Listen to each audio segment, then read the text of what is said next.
Hello students, welcome to another session of biology. Today we are going to discuss about microbes as biofertilizers. This is the last topic of chapter 10 of class 12th biology, microbes in human welfare.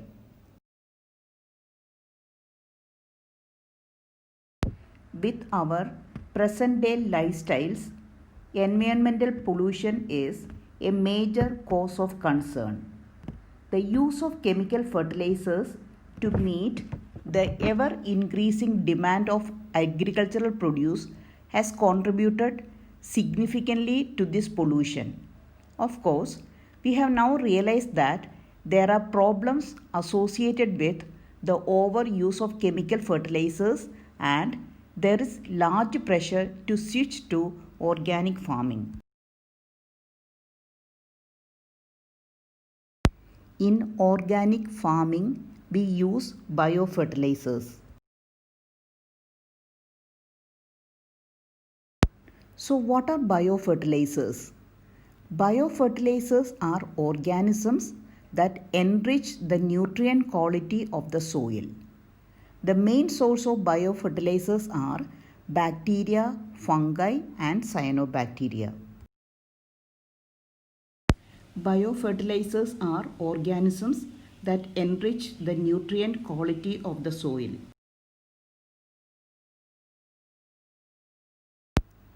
The main source of biofertilizers are bacteria, fungi, and cyanobacteria.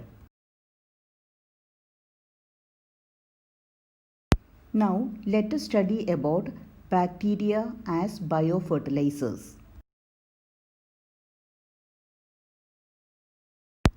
You have studied about the nodules on the roots of leguminous plants formed by the symbiotic association of rhizobium. Rhizobium lives in the root nodules of leguminous plants and provides the plants with nitrogenous nutrients. Since both are mutually benefited, it is called symbiotic bacterium.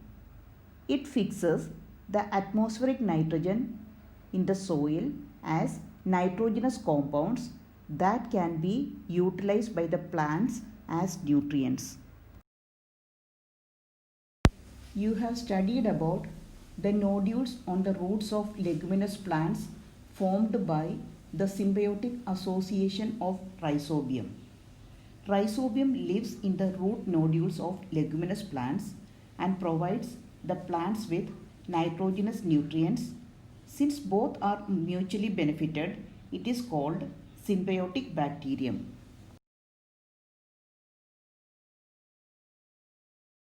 Rhizobium bacteria fixes the atmospheric nitrogen in the soil as nitrogenous compounds that can be used by the plants as nutrients. You have studied about the nodules on the roots of leguminous plants formed by the symbiotic association of rhizobium. Rhizobium lives in the root nodules of leguminous plants and provides the plants with nitrogenous nutrients. Since both are mutually benefited, it is called symbiotic bacterium. It fixes the atmospheric nitrogen in the soil as nitrogenous compounds that can be utilized by the plants as nutrients.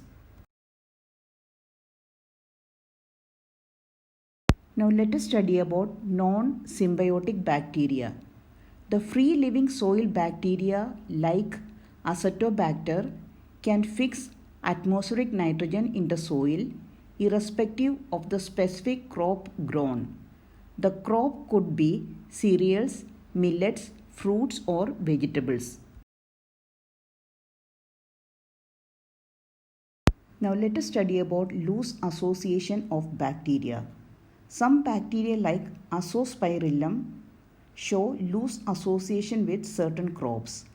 Scientists at Indian Agricultural Research Institute, New Delhi have isolated Azospirillum from the roots of grasses, rice, maize, etc. Simple seed inoculation with this bacteria increases the dry weight of several cereals. Now let us study about fungi as biofertilizers. The fungi are also known to form symbiotic association with the roots of higher plants called mycorrhiza. The fungal hyphae absorb phosphorus from soil and passes it to the plant.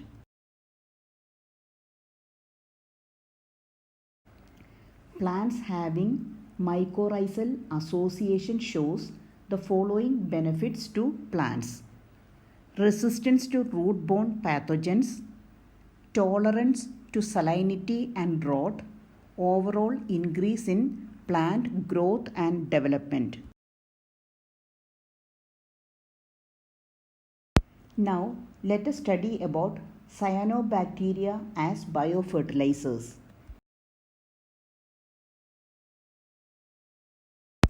Cyanobacteria are autotrophic microbes widely distributed in aquatic and terrestrial environments, many of which can fix atmospheric nitrogen. Example, Anabaena, nostoc, oscillatoria, etc. In paddy fields, cyanobacteria serve as an important biofertilizer. Blue-green algae increase the soil fertility by adding organic matter to the soil. Currently, in our country, a number of biofertilizers are available commercially in the market, and farmers use these regularly in their fields to replenish soil nutrients and to reduce dependence on chemical fertilizers. Farmers prefer biofertilizers to chemical fertilizers for the following differences between them. Chemical fertilizers are synthetic chemicals added to soil to supply specific nutrient that is lacking. Chemical fertilizers supply only the specific nutrients, but they quickly supply it. Chemical fertilizers degrade the soil quality and their manufacture causes environmental pollution, whereas biofertilizers are organisms that enrich the nutrient quality of the soil. They provide almost all the nutrients but slowly. Biofertilizers do not degrade the soil quality and their culturing does not cause environmental pollution.